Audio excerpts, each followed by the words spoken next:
अस्सलाम वालेकुम viewers, rich Pakistan का नया एपिसोड लिए मैं हूं आपका मेज़बान अब्दुर्रहमान। आइए डिस्कस करते हैं आज की दो इंटरेस्टिंग न्यूज़।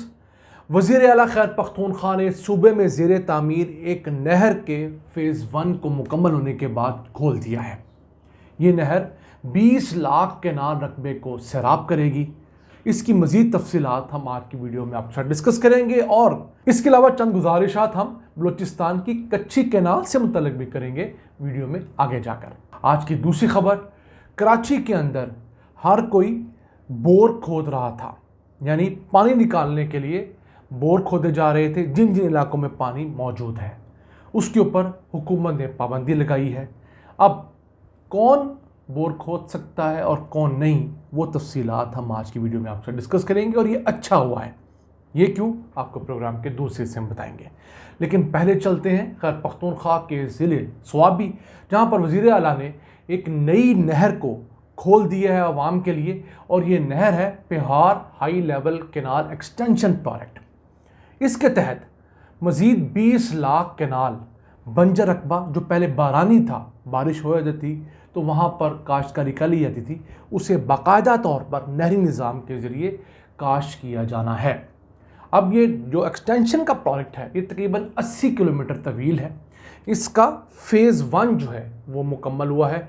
मज़ीद 2 फेजेस अभी रहते हैं, वो भी दिसंबर 2024 तक मुकम्मल हो जाएंगे।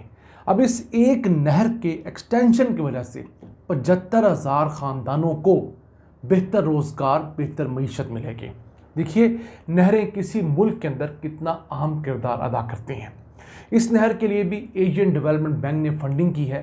2017 में ये प्रोजेक्ट कंसीव हुआ, 2020 में इसके ऊपर काम का आगाज़ हुआ और उम्मीद है इसी साल ये मुकम्मल होगा। 15 अरब 60 करोड़ रुपए की लागत से ये मंसूबा मुकम्मल होगा।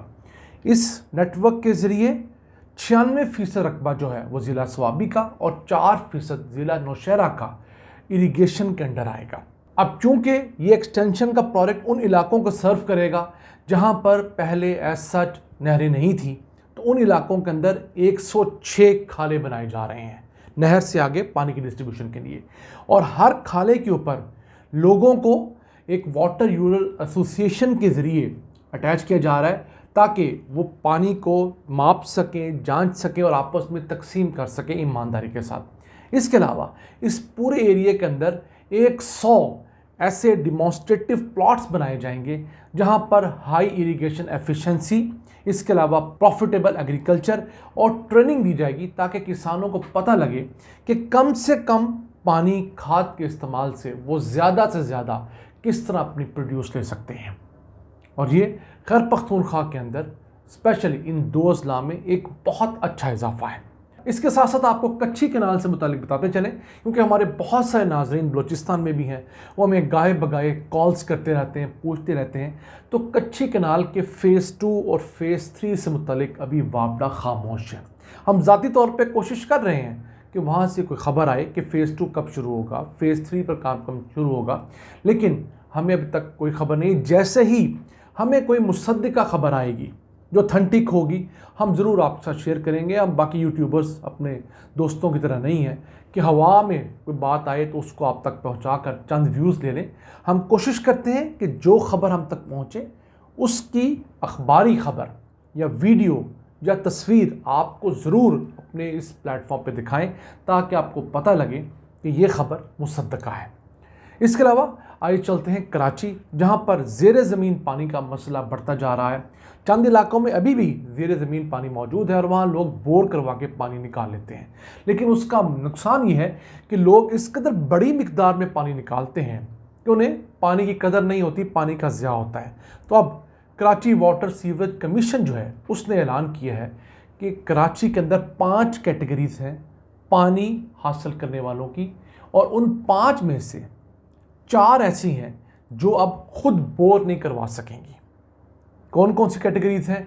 एक तो है इंडस्ट्रियल यूज़र, दूसरा है कमर्शियल यूज़र, तीसरा है हेल्थ सेक्टर के अस्पताल वगैरह, उसके अलावा एजुकेशन के लोग हैं और एजुकेशनल इंस्टीट्यूशंस हैं, और 5वां है रिहायशी। तो जो कमर्शियल यूज़र्स हैं उनमें से बहुत बड़ी मिकदार उन वाटर फिल्ट्रेशन प्लांट्स की है जो ज़ेरे ज़मीन पानी इस्तेमाल करते हैं, पानी को रिफ़ाइन करते हैं, फ़िल्टर करते हैं और बेचते हैं, लेकिन हुकूमत तो कुछ नहीं देते। तो अब पहले वाली 4 जो टाइप्स हैं वो ख़ुद ज़मीन में बोर नहीं कर सकेंगी। सिर्फ रिहायशी जो आबादियाँ हैं वो ज़मीन में बोर कर सकेंगी, लेकिन इसके अलावा जितने लोग हैं कमर्शियल, इंडस्ट्रियल सेक्टर के, हेल्थ सेक्टर के, एजुकेशन सेक्टर के, उन्हें पहले इस KWSC से लाइसेंस लेना होगा और उस लाइसेंस लेने के बाद वो अपनी हदूद में मैक्सिमम 4 बोर कर सकेंगे। उन बोर्स के ऊपर बाकायदा पानी का मीटर लगेगा और उस पानी के मीटर लगने के बाद मज़ीद वो 2 साल तक वो पानी यूज़ करेंगे। 2 साल के बाद उन्हें दोबारा इजाज़त मिलेगी और इसकी एक कीमत होगी पानी इस्तेमाल करने की, यूजेज के हिसाब से वो कीमत भी इस्तेमाल करेंगे और फिर आप इस पानी को सिर्फ अपने इस्तेमाल के लिए यूज़ करेंगे, कहीं और नहीं बांटेंगे। यानी कि एक इंडस्ट्री ने लाइसेंस लिया और अपने साथ 3 इंडस्ट्रीज़ को पानी देना शुरू कर दिया। मैं समझता हूँ एक अच्छा आगाज़ है इस मामले में। क्यों? पाकिस्तान के अंदर जहाँ सरफेस वाटर को बहुत बुरे तरीके से ज़ाया किया जा रहा है, वहाँ ग्राउंड वाटर के साथ भी बहुत बुरा सलूक किया जा रहा है। हमारी ज़राअत में ज़रूरत से ज़्यादा ट्यूबवेल्स के ज़रिए पानी निकाल कर इस्तेमाल किया जाता है, इंडस्ट्री भी यही कर रही है। तो अब वक्त आ गया है कि हम ज़ेरे ज़मीन पानी को भी महफूज करें। इस मुतालिक साकिब निसार ने बड़ा अच्छा काम किया था बतौर चीफ जस्टिस, जब उन्होंने देखा कि पाकिस्तान में ये बॉटल्ड वाटर बेचने वाली कंपनियां हुकूमत को 1 लीटर की बस 1 पैसा टैक्स देती हैं, तो सूमो एक्शन लिया। पता ये लगा कि पाकिस्तान में जितनी भी बॉटल्ड वाटर बेचने वाली कंपनियां हैं, जैसे नेस्ले होगी, एक्वाफिना होगी, सूफी वगैरह, ये कुल तमाम कंपनियां मिलकर हर महीने 7 अरब लीटर ज़ेरे ज़मीन पानी निकालती हैं अपने यहाँ ट्यूबवेल्स लगाकर, और इसको साल में कन्वर्ट करें तो 84 अरब लीटर ये पानी निकाल रही हैं। और ज़्यादातर पानी पंजाब के एरिया से निकाला जा रहा है और उसके बाद 1 पैसा फ़ी लीटर दे रही है। उन्होंने फिर ये फैसला दिया कि हर कंपनी 1 लीटर पानी निकालने के बस 1 रुपया हुकूमत को टैक्स देगी।